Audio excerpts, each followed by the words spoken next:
Good day, my dear students. Welcome to the series of classes on autopsy.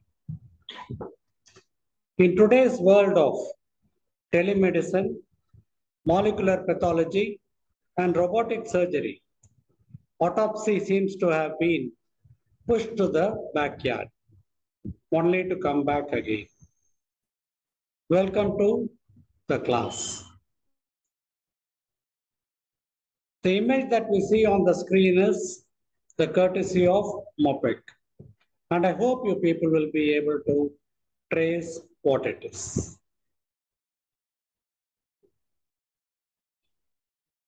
Always a couple of books ought to be there in our possession or the bookshelf or the library in its physical form.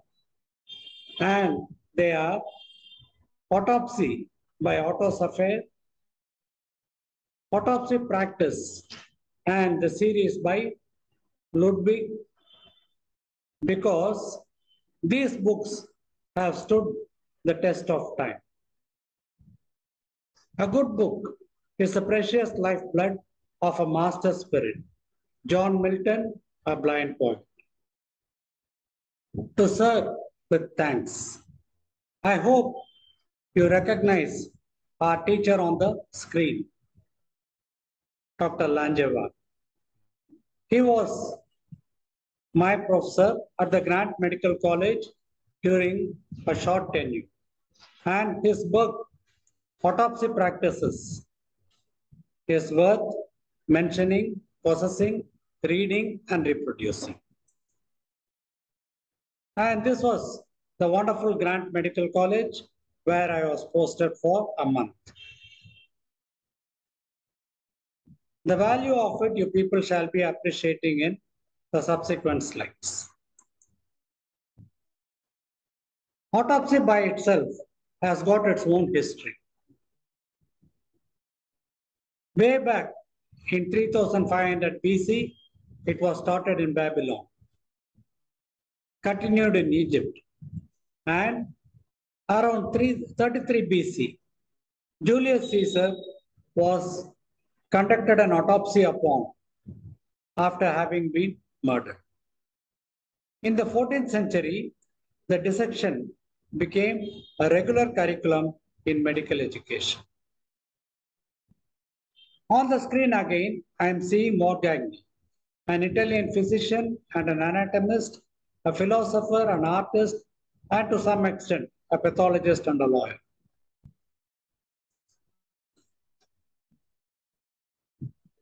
What is an autopsy done for? Long back, it was done to study the symptoms and the manifestations in the affected parts, whether they are correlating and matching. It was done without the degree of the religious bodies, because a lot of inhibition was there then. And in the so-called modern era, though this itself looks old, it was well established by Rokitansky, Ludwig, and Rudolph. It has got its own history in India also. Started around 1822 in the Calcutta Medical College. Continued in the Grant Medical College, following which there was a Coroner's Act that was established, and the coroner happened to be a counterpart of a magistrate stated within. Therefore, Mumbai is a free-flown access for all autopsy proceedings. The autopsy techniques have been described by many a personnel. On the screen, we see the father of pathology, Rudolph. He removed the organs one by one, then the cranial cavity and spinal cord, thoracic, cervical, and the abdominal organs. The advantage was, since everything was piecemeal, it was easy to be done, quick. But the disadvantage was the relationship of one organ or a lesion to another could not be very easily established. Then came this in situ dissection. The organs were removed en bloc or en masse. It was supposed to have been described by Rokitansky, whom we see on the screen. But then it was originally established by Gone and Ludwig, whom we shall see in the next slide. The advantage in this case was the relationship is maintained, particularly for a transmissible disease. For example, the trachea, the bronchi, the lungs, or the esophagus, the GIT. The disadvantage was after removing en masse, they are all fixed and only later on they are studied. As a result of which, the observation is second and description. These were the couple of gentlemen whom I had mentioned earlier. Gone. What he did was he removed the thoracic and the cervical organs and then the abdominal organs en bloc. Lethiel was a person who is supposed to have preceded in the en masse dissection prior to Rokitansky. In this, the thoracic, cervical, abdominal, and pelvic organs are removed en bloc as one. And then they are dissected into the organ blocks. We shall be seeing how. The advantage was the body is available to the undertaker in 30 minutes. The disadvantage was the organ mass is awkward, difficult to handle.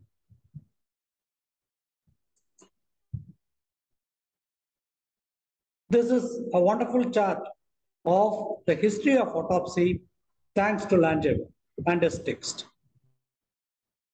Started with Antonio Beneveni, Morgani, Xavier Richard, Rokitansky, Virchow. These are all pathologists. And surprisingly, all of them were from in and around the countries of Italy, Austria, and Germany. Probably that was a center of the medical hub at that time. And these are the various contributions by the corresponding people. I would like you people to go through this chart leisurely. A misfit, or rather, a genius in this was Sir William Osler. He was a physician and a giant in clinical medicine. And he came from Montreal, Canada, and none of these countries mentioned over here. He used to say that, as is your pathology, so is your medicine. Sir William Osler. There were certain norms in the post-mortem and in autopsy, in the cadaverium. And these terms were established by Mary Xavier Richard. And subsequently, the autopsy was divided into pathological autopsy and forensic autopsy. Pathological, dealing with the medical illnesses, and forensic with the medico-legal cause of death. Whenever there is a norm, there is a form also. So you people should be familiar with the autopsy forms. In fact, it forms part of your logbook and your record. You are supposed to be familiar with the various nomenclatures, the sequence. It is more or less similar to a case sheet, but then certain terms such as the birthmark or any of the congenital anomaly, the scars, the height, the circumference, or any obvious jaundice or swelling will have to be mentioned. And organ by organ, system by system description is mandatory before you reveal a final diagnosis.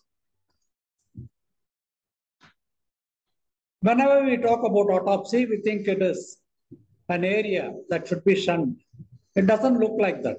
Look at the table over here, and it has got a provision for a wonderful drain. Also, you find that there is a side sink in which there could be the provision for washing and the collection of the various material. The prosector is a person who carries out the wonderful task of performing an autopsy. There is also a course that is recognized and renowned, paving way for a good profession, the prosector. And this is a place where the dead are teaching the living. Go to PIMS, Pondicherry Institute of Medical Sciences, where you shall find it at the entrance of one of the museums.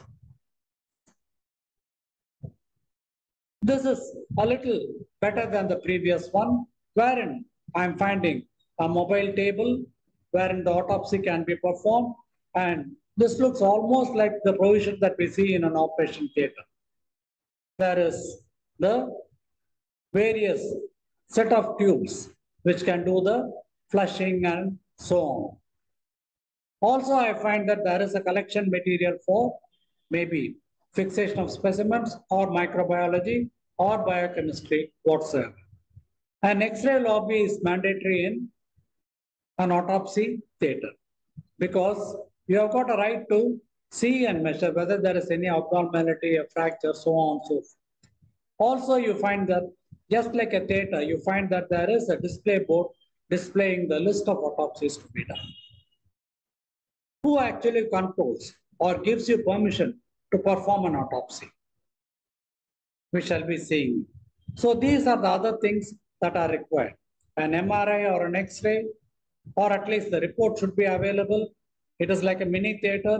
Endoscopy and needle biopsy are also done to aspirate the contents to assess the cause of death. And a needle biopsy, if it is going to be urgent, and the particular site will be sampled. Compare those pictures with this.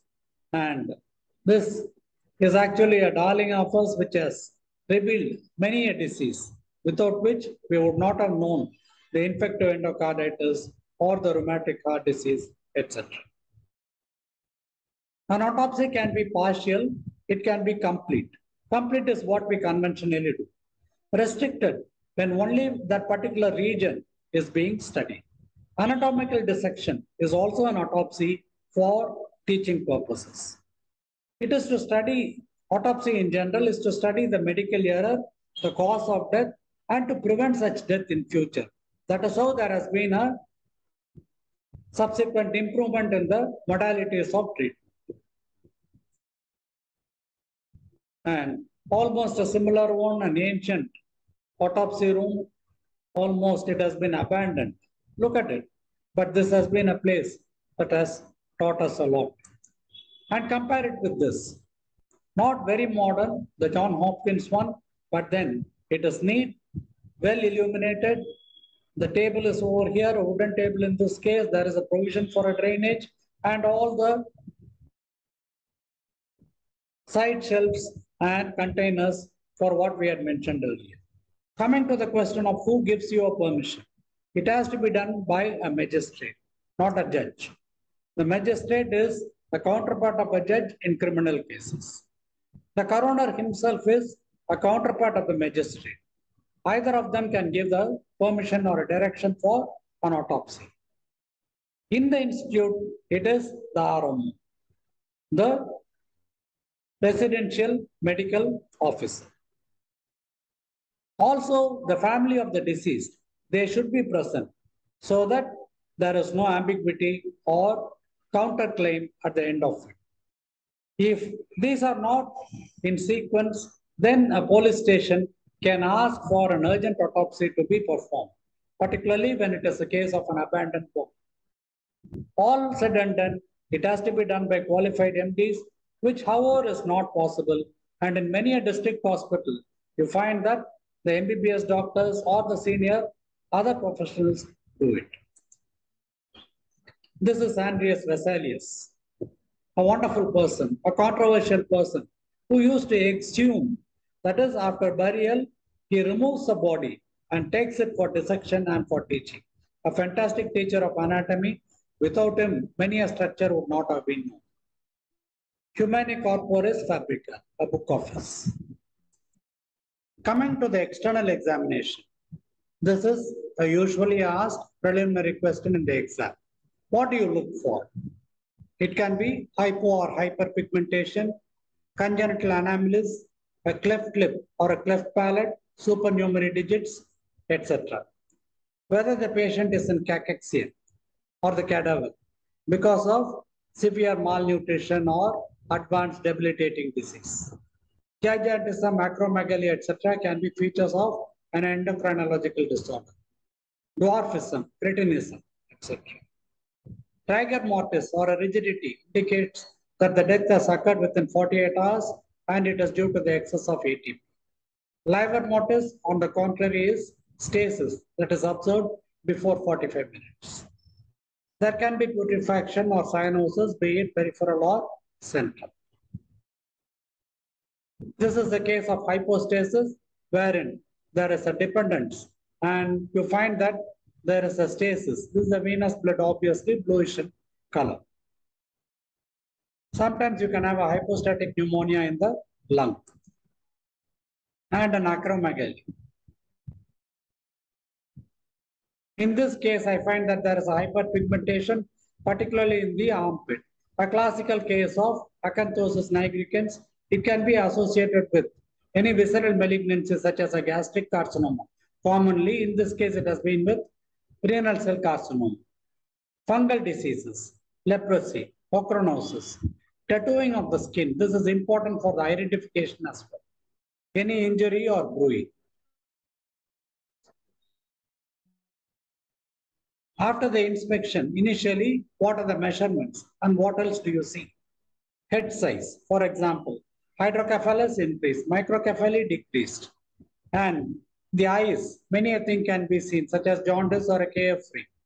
In the neck, distended jugular veins indicate an underlying congestive cardiac failure. Enlargement of the thyroid, lymph nodes for metastasis.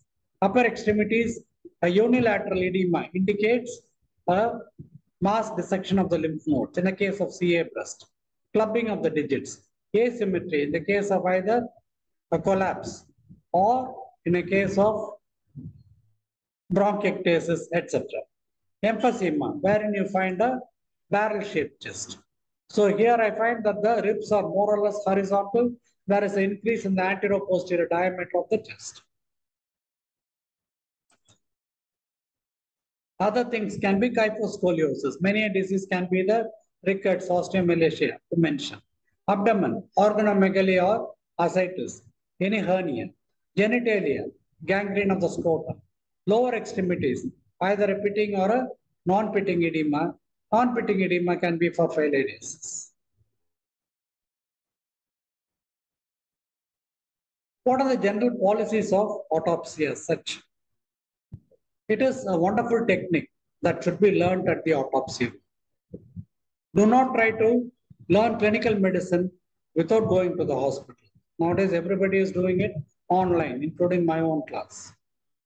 This is a time-honored method, and printed audiovisual methods are not equivalent to the autopsy techniques at the autopsy. The pathologist who perform should be familiar with the techniques and the findings thereon. Medico-legal is slightly different, and they should be well-versed both with law as well as the technique. In adult autopsy, these are all the various things that we'll have to look for. Many of them have been mentioned, others can be a repetition.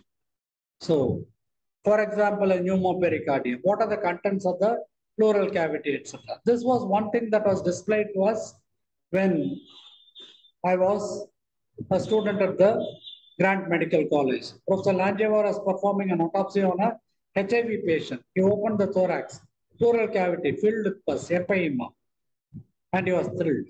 Abdominal cavity, again showing pus. Spleen showing multiple abscesses.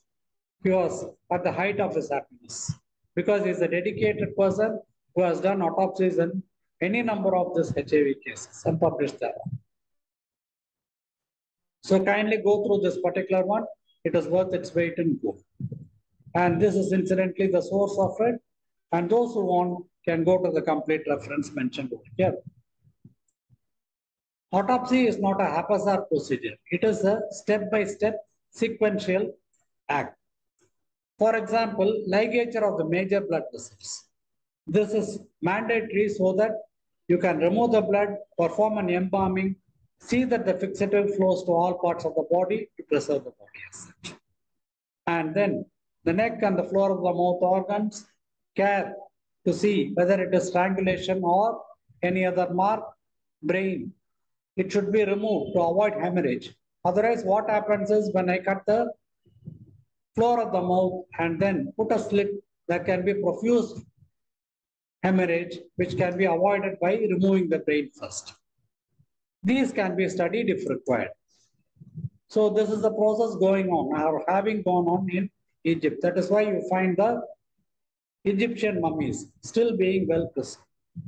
And they thought initially they are getting rid of a evil spirit.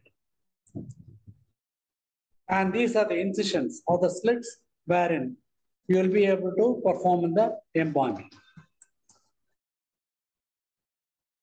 So these techniques have been earlier mentioned, just recall them. Now, how do you decide what is the method for autopsy?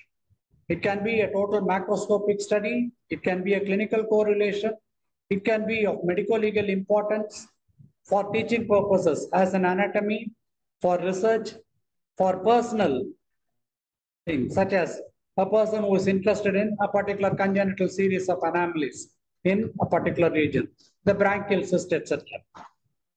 Institutional, and for economic reasons also. You find that it can be restricted and not very long. And after all, death is the best teacher. When I say adult autopsy, there has to be a pediatric autopsy. Pediatric autopsies are seemingly simple and they do not require any special permission. They can be done straight away in the pathology department itself.